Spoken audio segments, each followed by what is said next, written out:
झारखंड का धार्मिक शहर देवघर और इसी देवघर में महादेव बैद्यनाथ ज्योतिर्लिंग के रूप में विराजमान है।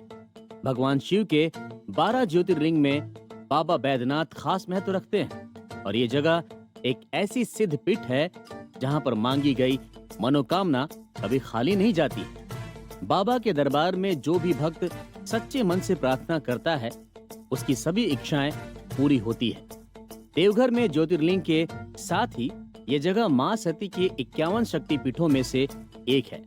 ऐसा कहा जाता है कि इस जगह पर सती का दिल गिरा था, इस वजह से इसे हृदय पीठ भी कहा जाता है। यहाँ पर मां सती को जय दुर्गा के रूप में पूजा जाता है। ये जगह ज्योतिर्लिंग और शक्तिपीठ का अनूठा संगम है। पूरे देश में ये एक ऐसी जगह है जहाँ शिव और शक्ति एक साथ मौजूद हैं। झारखंड के देवघर में बैद्यनाथ ज्योतिर्लिंग की स्थापना कैसे हुई, इसके पीछे बहुत ही इंटरेस्टिंग कहानी है, जिसके बारे में शिव पुराण में जिक्र मिलता है। बैद्यनाथ ज्योतिर्लिंग का इतिहास लंकापति रावण से जुड़ा है। पौराणिक कथा के अनुसार रावण भगवान शिव का परम भक्त था। शिव तांडव स्तोत्र भी रावण की रचना थी। रावण ने हिमालय पर्वत पर जाकर भगवान शिव को खुश करने के लिए घोर तपस्या की, लेकिन भगवान शिव ने उसे दर्शन नहीं दिए। तब रावण ने अपने सिर काट कर शिवलिंग पर चढ़ाना शुरू कर दिया। एक एक करके उसने अपने 9 सिर भगवान शिव को समर्पित कर दिए, लेकिन रावण जैसे ही 10वां सिर काटने वाला था, उससे पहले ही देवाधिदेव महादेव प्रकट हो गए। भगवान शिव ने खुश होकर रावण को उनके 9 सिर वापस लौटा दिए और उसे वरदान मांगने के लिए कहा।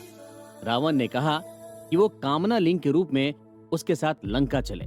वो उन्हें लंका ले जाकर वहां पर शिवलिंग की स्थापना करेगा ताकि वो हमेशा अजय रहे, यानी कि उसे कभी कोई हरा ना सके। भगवान शिव ने रावण की इच्छा को मान लिया। उन्होंने कहा कि वो रावण के साथ शिवलिंग के रूप में चलने के लिए तैयार हैं, लेकिन रावण को उनकी एक शर्त माननी पड़ेगी। भगवान शिव ने रावण को कहा कि अगर उसने शिवलिंग को कहीं भी जमीन पर रख दिया तो वो शिवलिंग हमेशा के लिए वहीं पर स्थापित हो जाएगा और शिवलिंग को दोबारा उठाया नहीं जा सकेगा। रावण इस बात के लिए तैयार हो गया और कामना लिंग को अपने हाथों में उठाकर लंका के लिए रवाना हो गया। लेकिन इधर देवताओं में इस बात को लेकर हाहाकार मच गया कि भगवान शिव कैलाश पर्वत छोड़कर जा रहे हैं। उधर रावण शिवलिंग को हाथ में उठाए लगातार आगे बढ़ रहा था। ऐसा कहा जाता है कि अचानक रास्ते में उसे लघु शंका आई, लेकिन वो शिवलिंग को जमीन पर नहीं रख सकता था। तभी उसने सामने से एक ग्वाले को आते देखा जिसका नाम बैजू था।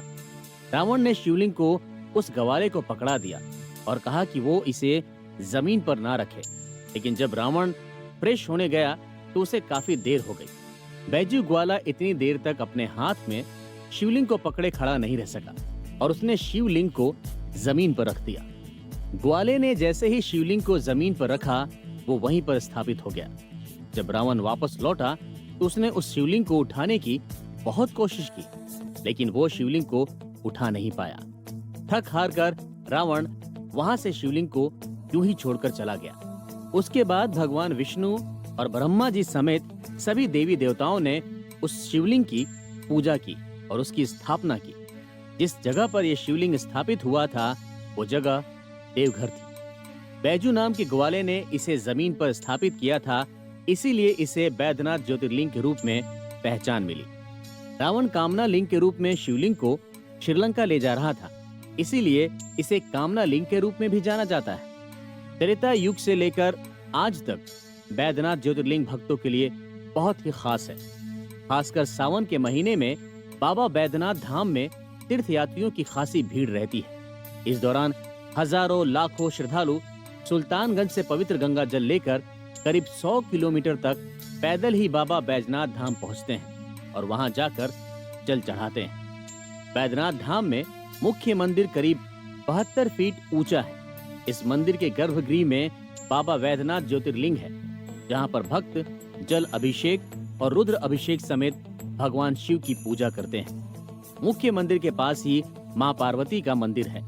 मां पार्वती और बैद्यनाथ ज्योतिर्लिंग के शिखर को कलावा से बांधकर रखा गया है, जिसे शिव और शक्ति का गठजोड़ यानी गठबंधन कहा जाता है। ये ट्रेडिशन यहाँ पर सालों से चला आ रहा है।